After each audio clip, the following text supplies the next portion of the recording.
नमस्कार. मार्केट मराठीमध्ये मी अजय तुमचं सर्वांचं हार्दिक स्वागत करतोय. आपण बघतोय निफ्टीचं विश्लेषण. चला तर मग सुरू करूया. आज काय झालं बघा. मार्केट ओपन कुठे झालं. मी काल एक रेंज सांगितली होती. किती जणांना लक्षात आहे? लक्षात असेल तर कमेंट बॉक्समध्ये सांगू शकता तुम्ही कोणती रेंज सांगितली होती मित्रांनो. 24,550. आता हायलाईट करतो रेंज बघा.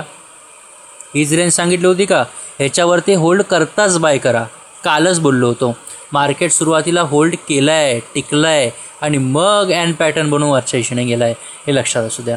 थोडक्यात काय, आणि आता परत 24,600 म्हणजे जवळपास ही जी रेंज आहे, जी रिजेक्शन, त्या रिजेक्शन झोनच्या वरती होल्ड करण्याचा प्रयत्न करते. म्हणजे जवळपास काय एक चांगला लो बनवलं आहे. आता उद्या जर हा हाय तुटला तर बाय करू शकतो. कोणता आहे? 24,650च्या वरती तर 24,670-74च्या वरती होल्ड करताच आपण बाय करण्याचा प्रयत्न करू शकतो, हे लक्षात असू द्या. ठीक आहे. आता तुम्ही म्हणाल सर, आता तुम्ही रेंज व्यवस्थित दिलात, व्यवस्थित हायलाईटसुद्धा केला. 24,550च्या वरती बाईंगची लेवल व्यवस्थित झालेला आहे. आज ट्रेड व्यवस्थित आलेला आहे.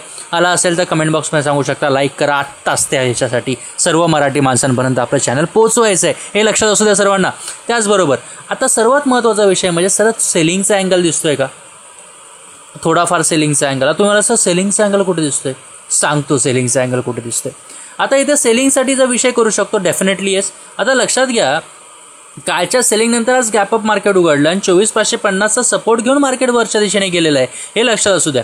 आता जर इथे बायरची शक्ती कमी पडत असेल तर लक्षात घ्या, उद्या मार्केट जर ओपनच ह्या रेंजमध्ये कुठेतरी झालं आणि 24,600च्या खाली जी खालची लेवल हायलाईट केली आहे बघा, त्याच्या खाली जर मार्केट टिकलं तर सरळ पुट बाय करायचा, फ्युचर शॉर्ट करायचा. बिंदास 24,550चं पहिलं टार्गेट घ्या. जी लेवल आत्ता जी सपोर्ट रेंज मी हायलाईट केली आहे ही हे पहिलं टार्गेट असेल, हे लक्षात असू द्या. आणि तिथून जर खाली आलं मग आपली थेट नेक लाईन कोणती राहील? नेक लाईन 24,450च्या आसपासची, म्हणजे ही एक नेकलाईन राहील, हे लक्षात असतं. दुसरा टार्गेट आणि ह्याच्या खाली तुटलं मग 24,350 पर्यंत आरामात मोमेंटम तुम्हाला खालच्या दिशेने बघायला मिळू शकतं, हे लक्षात असू द्या. ठीक आहे. ही एक सेलिंगची अँगल आहे. आता नेकलाईन म्हणतोय, काय म्हणतोय, समजत असेल प्राइस ॲक्शन कमेंट बॉक्समध्ये सांगा. नक्की काय तुमच्याशी सांगण्याचा प्रयत्न करतोय, तुमच्याशी शेअर करण्याचा प्रयत्न करते, कोणती स्ट्रॅटेजी प्राइस ॲक्शन दाखवण्याचा प्रयत्न करते, हे लक्षात घ्या. ठीक आहे. परंतु बाईंग क्लिअर कट व्हायची असेल आणि जो ट्रेंड जो आहे,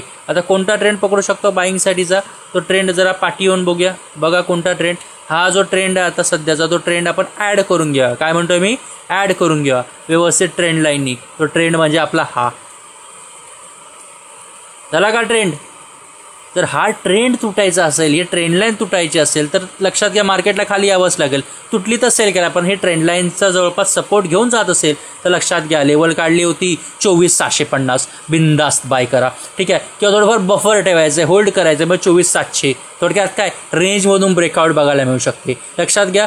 जर सेफ झोनमध्ये बाईंग करायची असेल तर 24,700च्या वरती बाय करू शकता, हे लक्षात असू द्या. सरळ साध्या सोप्या भाषेत निफ्टीचा अनालिसिस करण्याचा प्रयत्न केला आहे, तुमच्याबरोबर सिम्पल स्ट्रॅटेजी दाखवण्याचा प्रयत्न केला आहे. लेवल्स आल्या की नक्की मला कमेंट बॉक्समध्ये सांगा आजचं अनालिसिस कसं वाटलं. थोड्या शब्दात तुम्हाला सांगण्याचा प्रयत्न करतोय. लाईक कमी आहेत, वाढवा. सबस्क्रायबर्स कमी आहेत, वाढवा. सर्व मराठी माणसांपर्यंत पोहोचवा. हळूहळू एक नवीन ऑप्शनसाठी फ्रीमध्ये, सर्वांसाठी मोफत ऑप्शनसाठी नवीन आपण एक सिरीज चालू करतो, जी ऑलरेडी केली होती, पण त्याचे व्हिडिओज आता अजून परत नव्याने चालू होतील तुमच्यासाठी. पण ते बळ जे आहे हे तुमच्या एका सबस्क्राईब आणि एका लाईकमुळे मिळणार आहे. तर लवकरात लवकर करा. इथं तुमची मी आता मित्रांनो रजा घेतोय. ठीक आहे. धन्यवाद.